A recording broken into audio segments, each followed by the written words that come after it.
What's up, everybody? It's your boy Murdic 3K, aka MK3 Tactical. There is nothing tactical about me, and today we're talking about another speed loader. This is another ETS CAM loader. This is the Universal Speedloader for rifles. Previously, we did the one for pistols, and today we're talking about one for rifles. So let's take a look at the packaging. Here we go. It says it all on the front, Universal Speedloader for rifles, and it has some of the following mags it works with: AR-15, AR-10, SCAR, AK-47, MP5, Evo, Scorpion, Uzi, blah, blah, blah. You can read it. You can look it up online for yourself. We're not going to waste your time going through too much of all this stuff. On the back, it has some basic instructions. It even has a video for you to go to and watch on their website on actually how to do it for the visual learners, or you can just stick with this video because we're going to do it right here. So we're going to open this package up. Let's go ahead and do it together. And that is some strong plastic. Let me get a little tool here. Little snip. Don't need nothing big for this. There we go, just a little snip will get us. And we're going to be able to take that right on out along with this deal.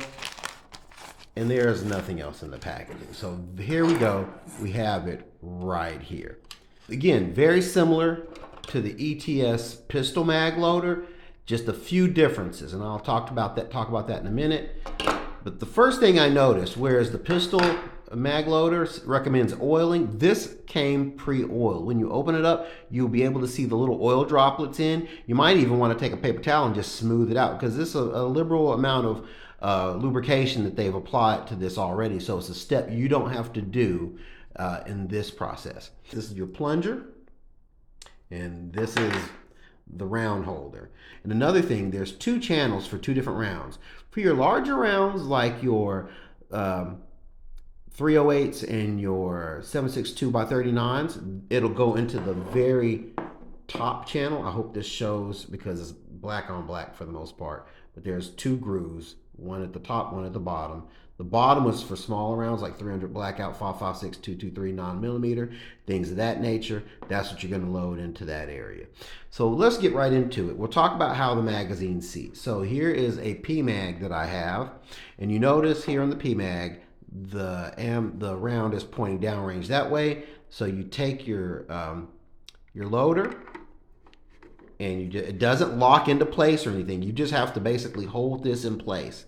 And when you're loading it, you want to make sure you are prompting it, holding it firm against something like a table, because again, it's not locking into place, and you want something firm when you're pushing that plunger down like so, that it's something that's just balancing out the power, so the rounds go in real easy. What I do is you make sure that mag, you're just holding pressure on it. Hold it there, because if not, what will happen when you load these things through and you hold it up, these things are just going to fall straight out. So you want to make sure you have that mag seated, and it's not going to snap into place or anything. At least the PMags don't. You just got to hold it. It's pretty easy to tell when you got a grip. It's just staying where it needs to be. You see me holding it right here. So the first thing I'm going to do, I'm going to take my little clip, my ammo clip here, lift them up out of the thing, and then I'm just going to let them all fall into place like so. Now I'm going to take my plunger, and you see the little pusher here on the plunger. I'm just going to get that. Doesn't even have to be my strong hand. This is my left hand. I'm right-handed. Make sure your finger's not here in the pinch point, and you just push down. Goes down just like that. 10 down. So now we're going to go get another 10. Same. Whoop. I didn't go down deep enough, and that's what happens. I went to the first groove, didn't pull it down to the deeper groove. Now I'm down at my deep groove. There we go. Let them fall into place. Get my plunger. 10 down. 10 more to go. Same thing right there. Fall into place. Now you have a fully loaded magazine, just like that. So let's talk about this product. So who is this for? Well, really anybody who goes to the range for an extended period of time.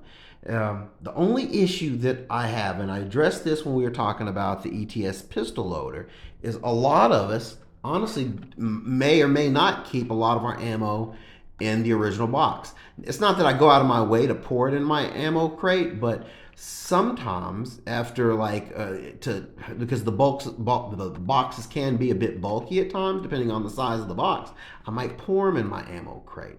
But maybe this will be a catalyst to change some behavior, because this is incredibly easy to use. Now, for my ammo that's already in the ammo box, the ammo crate, so to say, the RSS Speedloader works wonderfully. It's an effective tool.